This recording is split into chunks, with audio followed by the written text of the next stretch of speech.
के किस तरीके से वो शोहर से अलग हो सकते। Hope that answers the question.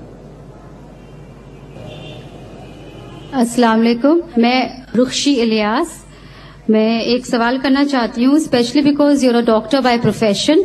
How do we Muslims justify marriage among cousins, specially in the light of the Surah Al-Ahzab, verse 50, where after mentioning the relations you can marry, it says, this privilege for thee only, not for the rest of believers. बहन ने सवाल पूछा है कि इस्लाम में नजदीक के रिश्तेदार फर्स्ट कजिन को शादी करने की इजाजत क्यों है। और मैं डॉक्टर हूं तो मैं सवाल का जवाब अच्छी तरीके से दे सकूंगा। जो बहन का सवाल है कि आप इस्लाम में फर्स्ट कजिन चाचाजाद भाई या बहन से शादी करने की इजाजत है, ये क्यों है। कुरान में जिस से मुमानियत है, जो आपके लिए शादी में हराम है, उसका जिक्र कहा गया सूरह निसा में, सूरह नंबर 4 आयत नंबर 22, 23 और 24 में। मैंने पहले भी कहा हूं कि इस्लाम में कहा गया कि आप अपनी माँ से नहीं शादी कर सकते, आपकी बहन से नहीं, आपकी बेटी से नहीं, आपके भाई के बेटी से नहीं, आपके बहन की बेटी से नहीं, आपके वालदा के बहन से नहीं, आपके वालिद के बहन से नहीं, वगैरह वगैरह। इसके अंदर चचाजाद भाई और बहन का जिक्र नहीं है, तो क्यों अलाउड है। इसे कहते हैं कॉन्सैंग्यूनियस मैरिजेस, अंग्रेजी में कहते हैं कॉन्सैंग्यूनियस मैरिजेस। आज की साइंस जो कहती है कॉन्सैंग्यूनियस मैरिज से they can be genetic problems, लेकिन गौर किया जाएगा तो आज की साइंस ये कहती है कि अगर आप अपने सगे भाई या बहन से शादी करते हैं तो बहुत इम्कानात है कि देर में भी जेनेटिक प्रॉब्लम, आपको कई बीमारियां होंगी।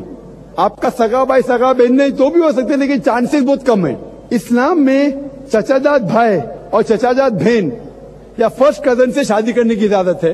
तो साइंस ये नहीं कहती कि फर्स्ट कजन से करेंगे तो प्रॉब्लम होंगे, लेकिन अगर लगातार कंटिन्यूसली जनरेशन आफ्टर जनरेशन पीढ़ी के बाद पीढ़ी करते रहेंगे तो चांसेस है कि प्रॉब्लम हो सकता है। डॉक्टर अहमद सकर अपने तकरीर में कहते हैं कि अल्लाह के रसूल ने कहा है कि जनरेशन आफ्टर जनरेशन लगातार पीढ़ी के बाद पीढ़ी अपने फर्स्ट कजिन चचाजाद बहन या भाई में शादी मत करो, इससे बीमारी के इम्कानात है। लेकिन एक बार करने से नहीं है, डायरेक्ट सगा बहन और भाई से करेंगे तो बीमारी होंगी, आमतौर पे नहीं होंगी। Hope the answer the question.